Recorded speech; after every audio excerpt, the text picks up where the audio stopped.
Sino po naniniwala? Parehas lang yung sakit ng pinagpalit ka sa iba at yung nawalan ka ng pera. Totoo po ba yan? Kung meron man kasing sakit yung pinagpalit ka sa iba, yung mawalan ka ng pera. Lalo na, yung karanasan na ang dami-dami mong pera and all of a sudden, biglang nawalan ka ng pera. Sino po rito naranasan na yon? Yung ang dami-dami mong pera and then all of a sudden, bigla kang nawala ng pera. Sino po rito naranasan na yung ang dati, ang ginha-ginhawa ng buhay mo, pero all of a sudden, biglang naghirap. Again, isa po sa mga pinakamasakit na karanasan sa buhay natin, yung ang dami-dami mong pera pero biglang-bigla nawala. At sino po aminado? Emotionally, sobra kang naaapektuhan ng biglang pagkawala ng pera. Totoo po ba yun?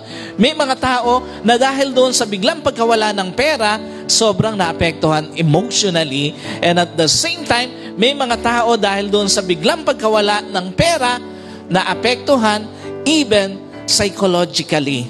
Sino po rito naranasan na yung kinabukasan, mula doon sa ang dami-dami mong pera, bigla na lang kinabukasan nakatulala ka na lang? Naranasan nyo na po yun? Hindi mo alam kung paano naubos yung pera mo. Alam niyo po, again, maraming mga tao, hindi lang emotionally, hindi lang psychologically, even morally, sobrang naaapektuhan ng biglang pagkawala ng pera sa kanilang buhay. At sino po aminado, kahit spiritual aspect ng buhay mo, naapektuhan ng mawalan ka ng pera.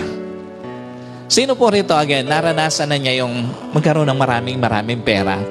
Yung hindi mo alam kung paano ubusin, pero bigla dumating yung point, wala ka ng pera. Isa sa mga pinakamasakit na karanasan natin, yung dumating tayo doon sa buhay na nawalan tayo ng pera. Sino ba aminado? Hirap siya pag wala siyang pera. Alam niyo po, again, ang tanong, bakit gano'n na lang kalaki ang impact sa isang tao ng biglang pagbagsak ng kabuhayan niya? Bakit gano'n na lang kalaki ang impact sa isang tao ng biglang pagkawala ng pera niya? Alam niyo po, when sudden financial setback happen to a person, unang-una, people will suddenly change their outlook towards on you. Sino po naniniwala? Pag biglang nawalan ka ng pera, maraming tao magbabago rin bigla ang tingin sa'yo. Totoo po ba yan? May mga tao, nang biglang nawalan ka ng pera, biglang nagbago ang tingin sa'yo.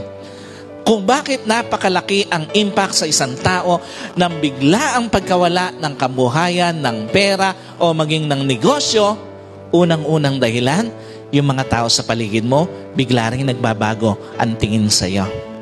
At sino po naniniwala nang biglang bumagsak ang kabuhayan mo, maraming tao, nagbago rin bigla ang tingin sa'yo. At nung bigla kang naghirap, maraming tao nagbago ang tingin sa iyo. What's the point? Una, sa maniwala at sa hindi, may mga tao ang panukat sa kapwa, pera. Totoo po ba yan? May mga tao, kahit hindi mo paniwalaan, ang panukat nila sa kanilang kapwa, pera. Bakit sobrang naaapektuhan ng mga taong biglang nawala ng pera?